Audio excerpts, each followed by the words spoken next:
कि जन्म से लेकर 12 साल तक के बच्चों में कॉन्स्टिपेशन का कारण क्या है, कितने दिन तक पोटी नहीं आए तो उसे कॉन्स्टिपेशन कहा जा सकता है, आयुर्वेद के अनुसार उसके क्या लक्षण हैं, क्या कारण हैं, और आयुर्वेद के सिंपल उपाय जो हम घर पे आराम से कर सकते हैं, इसे कैसे करें और इसे कैसे ठीक करें, ये पूरा आज वीडियो में हम देखेंगे। छोटे बच्चों का कॉन्स्टिपेशन यानी कि छोटे बच्चों को लेट्रिन ठीक से नहीं होना, मल हार्ड हो जाना, पेट में दर्द होना, लेट्रिन करते समय बहुत ज़्यादा जोर करना, और बकरी की पोटी के समान पोटी जो अगर हार्ड हो जाती हो, ऐसा कठिन मल भी होता है। ऐसे अनेक लक्षण देखने में आते हैं।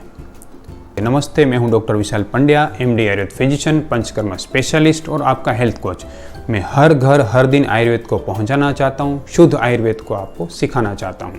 आयुर्वेद के काश्यप संहिता नामक ग्रंथ में, जिसमें बच्चों को उनके फूड के अनुसार 3 कैटेगरी में डिवाइड किया गया है और इस कैटेगरी के अनुसार ही उनकी कॉन्स्टिपेशन की डेफिनेशन तय की गई है। पहली कैटेगरी है क्षीराद, यानी कि जो बच्चे स्तनपान करने वाले हैं। देखिए, काश्यप संहिता में बताया गया है कि स्तनपान करने वाले बच्चे अगर 3 दिन तक पोटी नहीं करते हैं, उनको पेट में कोई प्रॉब्लम नहीं है, अच्छी तरह से स्तनपान कर लेते हैं, पेट में मरोड़ दर्द नहीं रहता है, तो ये नॉर्मल कहा जा सकता है, इसको इग्नोर कीजिए। लेकिन 3 दिन के बाद इसके ऊपर विचार करना बहुत ही जरूरी रहता है। दूसरी कैटेगरी है क्षीर अनाद, यानी कि ऐसे बच्चे की जो माता का स्तनपान भी करते हैं और साथ में थोड़ा बहुत अन्न भी लेते हैं। इसमें भी जो है 3 दिन तक अगर पोटी नहीं होती है तो उसको अवॉइड करना चाहिए, लेकिन 3 दिन के बाद ध्यान रखना जरूरी है। तीसरी कैटेगरी है अन्नाद, यानी कि ऐसे बच्चे की जो स्तनपान छोड़ चुके हैं और सिर्फ रूटीन फूड ले रहे हैं। ऐसे बच्चों में रोज का रोज पेट साफ होना बहुत ही जरूरी है, और अगर पेट साफ नहीं होता है तो इसे हम कॉन्स्टिपेशन कह सकते हैं। आयुर्वेद के अनुसार छोटे बच्चों में कब्ज बनने के 2 ही मुख्य कारण रहते हैं। पहला है उनके पाचन का खराब होना, यानी जठराग्नि की मंदता, जिसके कारण उनको गैस पैदा होता है और ठीक से पेट साफ नहीं होता है। दूसरा कारण है आंतों का कमज़ोर होना। किसी भी कारण से बच्चों की आंत में थोड़ी कमजोरी रहती है, जिसके कारण जो है मल अंदर जमा रहता है, मल सूख जाता है और स्टूल हार्ड हो जाता है, जिससे जो है पेट साफ नहीं होता है। और अब मैं आपको कब्ज की पूरी ट्रीटमेंट साइंटिफिक वे में आयुर्वेद में कैसे बताई गई है, उसको स्टेप बाय स्टेप बताने जा रहा हूँ। स्टेप 1 है फ्रूट और फूड आइटम्स। देखिए, कुछ प्रकार के नेचुरल फ्रूट ऐसे हैं कि जिसे अगर हम लेते हैं तो न केवल वो पेट को साफ करते हैं बल्कि बहुत अच्छा पोषण भी देते हैं, तो उसे बच्चों में जरूर प्रयोग करें। जैसे कि काला मुनक्का, पपीता, अंजीर, किशमिश, ये सभी फूड जो है उसको आप 4 से 6 के बीच में बच्चों को जरूर दे सकते हैं। और इसी प्रकार कुछ प्रकार के फूड आइटम को हमें अवॉइड करना चाहिए, जैसे कि मैदे से बनी हुई चीज़ें, chocolate, noodles, pasta, biscuit, pizza, burger, ये सभी फास्ट फूड। स्टेप नंबर 2, ये है एक एक्सटर्नल प्रयोग।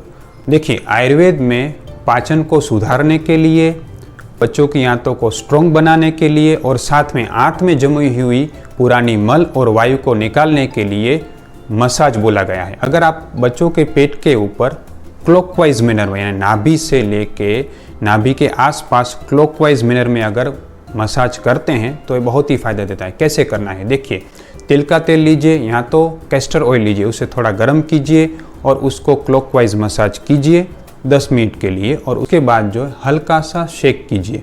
ये करने के बाद गर्म पानी से बच्चों को नहला लीजिए। अगर हम बच्चों को रूटीन में इस प्रकार से मसाज करते हैं तो उनकी आंत बहुत ही अच्छी स्ट्रॉन्ग हो जाती है, मल रहना कम हो जाता है और साथ में ये प्रॉब्लम आराम से जड़ से सॉल्व हो जाती है।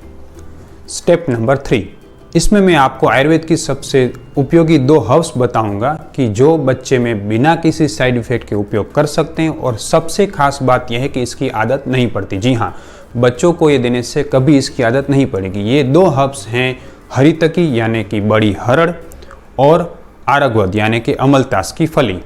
आइए देखते हैं कौन सी कंडीशन में इन दोनों का प्रयोग किया जाता है। आयुर्वेद के महर्षि भाव प्रकाश अपनी संहिता में बताते हैं, यस्य माता गृहे नास्ति तस्य माता हरितकी, यानी कि बड़ी हरड़ जो है इतनी अच्छी उपयोगी है बच्चों के लिए कि माता के समान उपयोगी फायदेमंद है।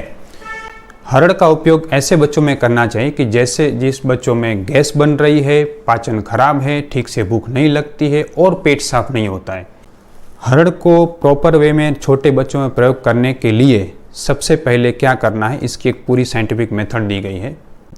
आप आयुर्वेद के दुकान से जाके बड़ी हरड़ को लेके आइए, उसको जो है 1 गिलास गाय के दूध में डालकर उबालिए। 10 मिनट तक अच्छी तरह उबालने के बाद हरड़ को बाहर निकालिए, गर्म पानी से उसको अच्छी तरह धो दीजिए, फिर उसको धूप में अच्छी तरह सुखा लीजिए। अच्छी तरह सूख जाने के बाद ये उपयोग करने के लिए तैयार है। इसको आप जो है स्टील या ग्लास जार में रख सकते हैं। इसके बाद जब भी इसको उपयोग करना हो, शहद के साथ इसको घिसकर पिलाना चाहिए।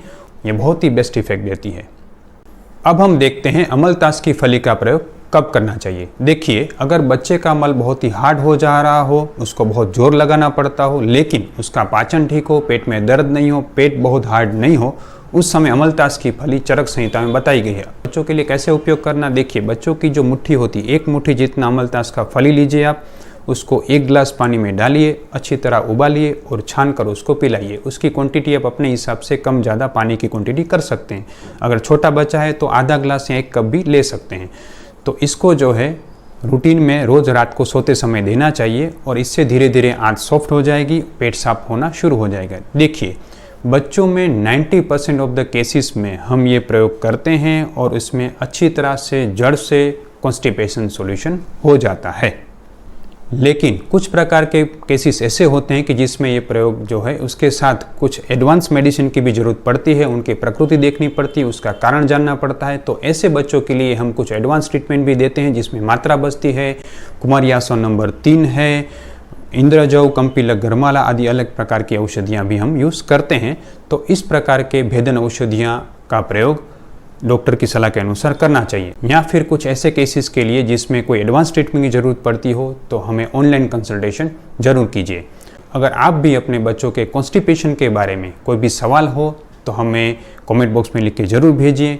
हमारा ये वीडियो जो भी लोग आयुर्वेद को मानते हैं, हमारी भारतीय परंपरा को मानते हैं, अपने फ्रेंड्स और फैमिली तक इसको ज़रूर शेयर कीजिए और साथ ही कमेंट बॉक्स में लिख के हमें ये बताएं कि नेक्स्ट किस टॉपिक पे आप वीडियो देखना चाहेंगे।